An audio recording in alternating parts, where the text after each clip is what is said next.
Kashmir has been experiencing significant deforestation and wildlife habitat loss, which are causing serious environmental issues.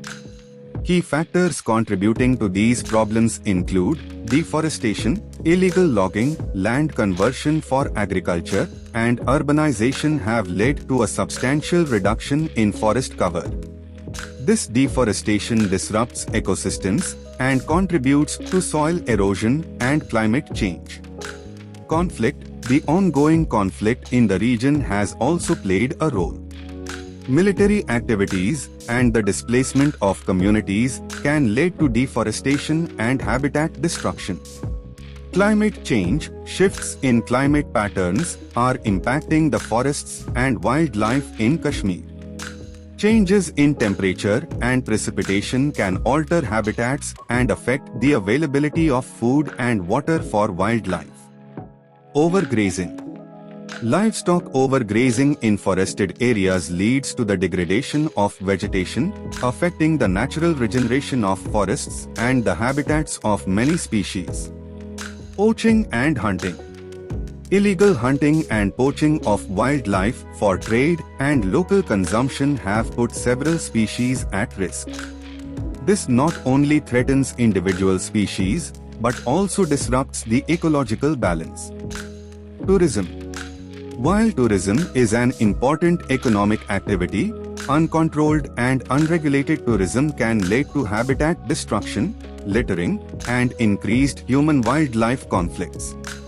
Efforts to address these issues include afforestation projects, stricter enforcement of environmental laws, community-based conservation initiatives, and awareness campaigns to promote sustainable practices.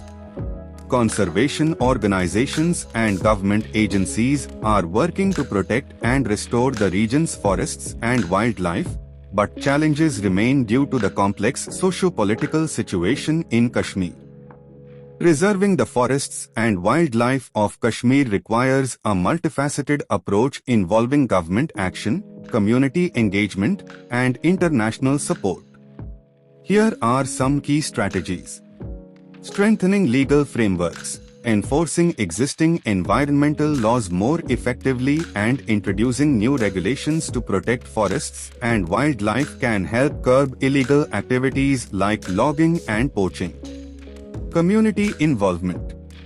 Engaging local communities in conservation efforts is crucial. Providing education and incentives for sustainable practices and involving communities in decision-making processes can ensure better protection and sustainable use of natural resources. Reforestation and afforestation. Large-scale tree planting initiatives can help restore degraded areas. Native species should be prioritized to ensure the restoration of natural ecosystems. Sustainable agriculture practices.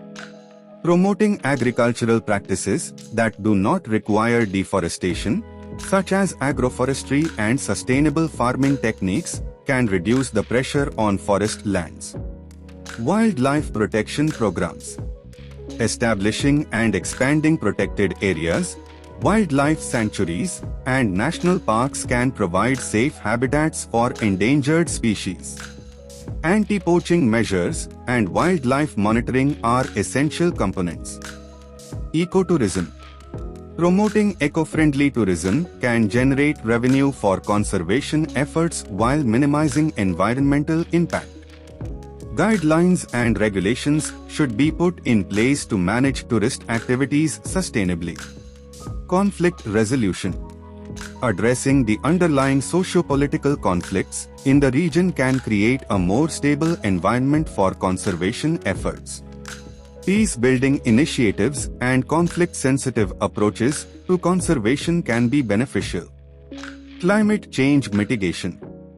Implementing strategies to mitigate climate change, such as reducing carbon emissions and enhancing carbon sequestration through forest conservation, can help protect the region's ecosystems. Research and monitoring. Continuous research and monitoring of forest health and wildlife populations are essential to inform conservation strategies. Data-driven approaches can help identify threats and measure the effectiveness of interventions. International support and collaboration. Partnering with international conservation organizations and seeking global funding can enhance local efforts. Cross-border cooperation with neighboring regions can address shared environmental challenges. By combining these approaches, the preservation of Kashmir's forests and wildlife can be more effectively achieved, ensuring ecological balance and biodiversity for future generations.